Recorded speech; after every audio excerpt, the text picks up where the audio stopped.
This that feel good music. Tim rocking on the beat. Okay, when I show up, they be like, grow up, but it's too fun doing shows. What's up, guys? This is Zebo here, and today I'm going to be bringing you guys a tutorial on After Effects.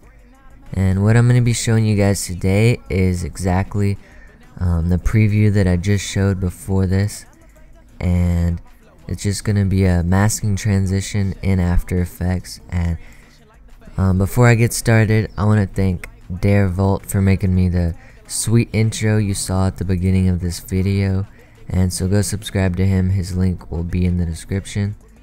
And also, a lot of you guys that don't know, I have started my own team, which there will be a link on the screen or in the description right now, in the zone. And so guys, go check them out. And all these clips I'm going to be using today are actually from members of my team. So we got a promo coming out pretty soon, and we already have 500 something subscribers, and I've done absolutely nothing to promote them.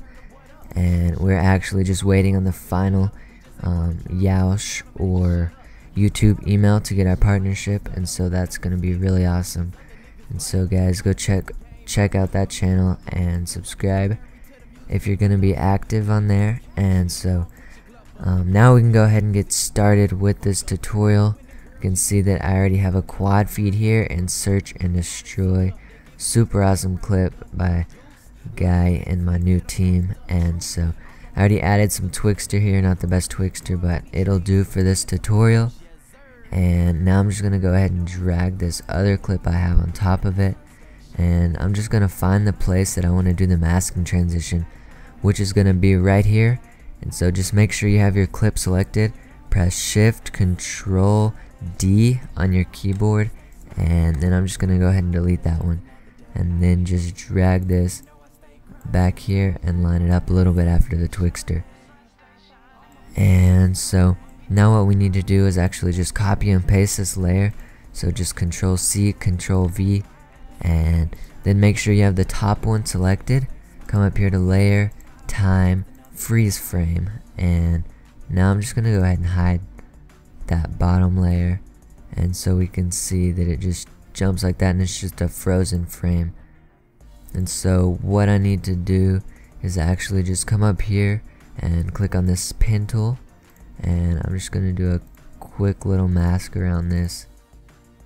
The more time you take on this, the better it's going to look, but just for the sake of time, I'll just do a really quick mask right there, and we can see that it just pops up like that. And so what we need to do is actually come over here and press P on our keyboard, and just come to the beginning and hit this little stopwatch, and we are just gonna drag this one on the right all the way down, and then we're gonna come forward about 1/3 of a second and just drag this back up to right about there.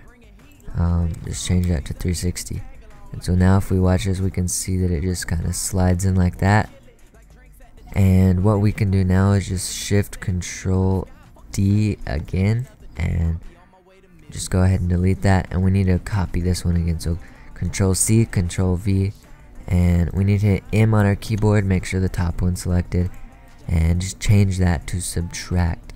So now if we look at this, we can see that it all slides up, and that's not what we want. And so just hit P on our keyboard and just delete those keyframes by highlighting them both. And what we need to do now is change that back to 360 so it's normal, and then come right here, click on this little stopwatch to set the position, and drag it all the way up until it's out of the screen. And then come up here to this keyframe and then set that back to 360. So now if we look at this, we can see that they come together like that. And if we want to add a little bit of a feather to make this look better, what we can do is come over here to our top one, hit F on our keyboard, and let's just change this feather to about, let's see, to about 10. You can mess around with that. There's not really any set standards that I use for that. And so there you can see we have a pretty nice transition. Just pops in like that. And what we need to do now is actually just find the point where these two meet and just come down here to the actual shot that was before this and just drag the corner, and so it's like that. And then we need to get our actual clip that is the kill cam that we're using and drag that to match that, and then drag the ends of these. And if we need to, we can zoom in a little bit to make sure that's good like that.